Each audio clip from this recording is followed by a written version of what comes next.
Good afternoon, ladies and gentlemen, and thank you for joining me for another video. Joe here with Tufel Gun and Armory, and today I'm just going to be doing a short video for my Modern Sporting Rifle elective at SDI, FTE 217. It is September 28th, 2025 at about 3 p.m. And in today's video, I'm going to be doing a disassembly of this LR308, AR-10, whatever you want to call it. First things first, we've got to make sure it's clear and safe to work on. Magazine's removed, nothing in the magazine. Visually and physically inspect the chamber. Nothing in there. It is cleared to work on. I'm going to be going over some cleaning and lubrication techniques and how to do it properly, as well as different things to inspect and look for when going over your rifle. I'm also going to be explaining how you can educate a customer to spot and avoid ammunition-induced malfunctions and a few other things. A little bit of a time constraint, so I won't get into it too much because I'll get into it in the video. That being said, I'll be right back with it disassembled. Alright, so now that you have your rifle broken down, you're ready to clean, lubricate, and inspect all the different components of your rifle.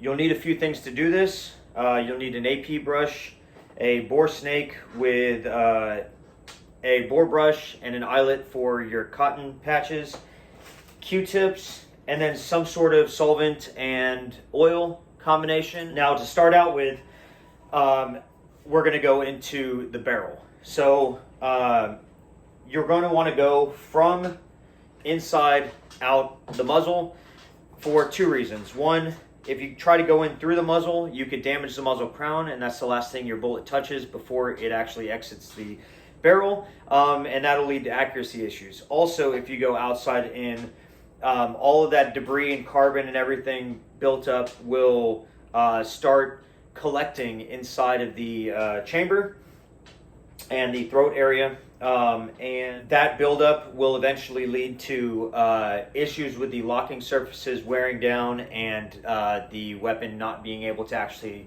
go through that locking step.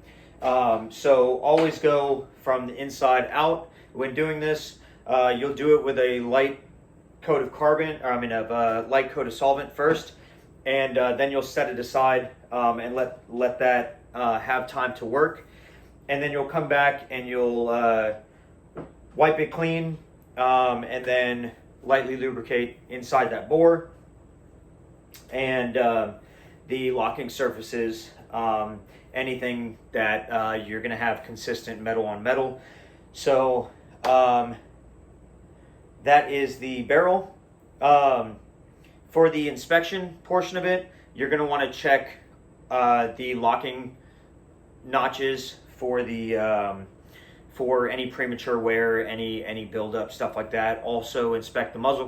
With the bolt carrier group, you need to clean the bolt carrier group to prevent carbon buildup.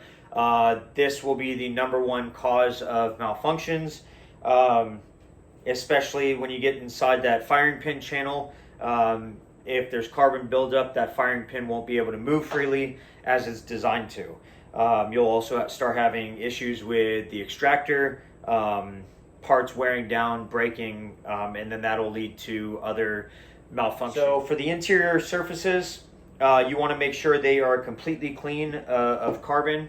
Obviously, the less carbon there is, the more optimal your parts will be able to work. So that being said, you want to have the muzzle face down when you're using the solvent on this. That way the solvent and that debris that solvent's lifting up is not going into that firing pin channel, going in and gumming up the extractor, and things like that. So you always want to have it bell side down. The primary inspection areas are the locking surfaces and the firing pin channel. For your receivers, you just really need to check them for cleanliness. For the tighter areas up here around where the gas tube comes into the upper receiver, anywhere where there's metal on metal, the charging handle slide, you're going to want to inspect those for unnatural wear and use Q-tips with solvent to kind of clean those areas and lubricate them with oil as needed. When it comes to the lower receiver, all of these mechanisms down in here that are housed in here, you're going to want to have a drop of oil for your hammer, the disconnector, the trigger, everything like that. Small components you're going to clean in the same manner. The main inspection areas of that are any surface that can experience a high amount of wear or damage. So the last thing is your magazine. Your magazine is one of those things you don't have to clean it as often as you clean your firearm, and a lot of times you can get it good enough just by cleaning the follower from the top. However, if you're using these magazines more, if you're shooting tons of rounds through them in competitions and whatnot, they're hitting the ground, they're collecting dirt and debris and whatnot, you'll want to disassemble it from the bottom, pull that spring out, make sure everything's nice. It's just going to be using a brush and a clean rag to wipe the stuff down, and then your magazine's clean. As far as lubrication, you're going to want a clean patch slightly dampened with oil, and then you're going to wipe down all metal, the outside of all metal components to avoid corrosion, and then drops of oil at interact points, basically metal on metal. Next, you can educate a customer on how to spot and avoid ammunition-induced malfunctions by essentially just teaching them. So you have three main types, very severe ammunition-induced malfunctions. One's going to be a misfire, where that firing pin strikes the primer and that primer does nothing. One's going to be a hang fire, where there's a significant delay. And then one's going to be a squib fire, where the powder doesn't have enough energy due to it being deteriorated to push that projectile out of the barrel. So then you're stuck with a round in your barrel, and if you try to shoot a second time, it could explode your barrel or worse. You want to make sure that you're being safe and looking out for those things.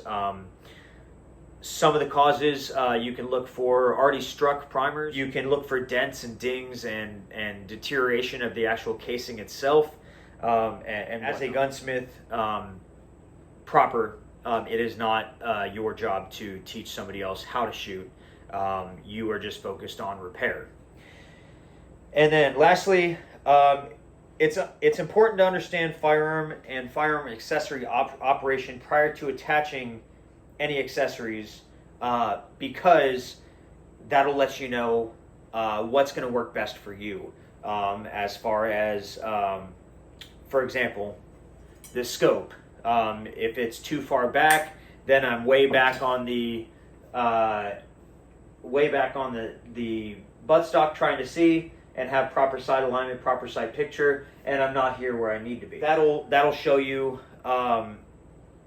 ease of use as well. That said, that's all I have for today. Thank you all for joining today, and y'all have a good one.